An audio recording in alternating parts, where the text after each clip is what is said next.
Hi, I'm Todd Cook. Welcome back to the kitchen for another episode of Polymer Club's Ask the Cook. We're here to talk about polymers and polymer application. We help you answer the question, what do you need to know to add polymer skills to your career? You might wonder how a person can become a polymer professional and what the polymer profession itself actually looks like. Since I've been a practitioner for many decades, I feel I can help you in this matter. One can study polymers in academia right up to the PhD level. There are several very good undergraduate programs in polymers too at schools like Penn State, Erie, Shawnee State, Ferris State, Virginia Polytechnic Institute and State University in Blacksburg, Virginia. You can learn synthesis, processing, even design and simulation and build a career that way.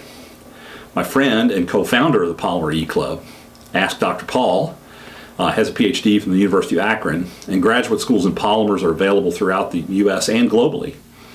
Practical experience can be gained at thousands of processors doing extrusion, molding, tool making, finishing at various companies around the world. A large number that support automotive are located within 300 miles of Detroit, Michigan in the United States, and many other cities around our country and the world. Jobs that depend on a strong economy can be troubling in economic downturns, but the skills to design, make, and improve things have a ready market in many places.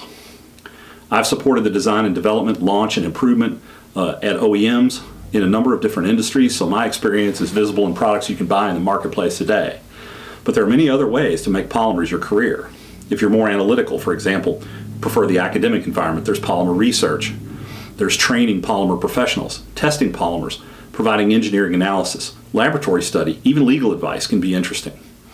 If you're more hands-on, you can build tools, run an extrusion line, do mold and process setup, install and troubleshoot equipment for one of the many equipment suppliers, start your own firm, making a product you invented, and do most of those things yourself. Keep yourself fed and well-trained in polymers. Knowing how to use your polymer skills to make a living and improve your abilities, well, that's working knowledge. Just what we share with you here at our community at Polymer Club, Ask the Cook. Don't forget to subscribe, like, turn on notifications, and even share if you appreciate the content.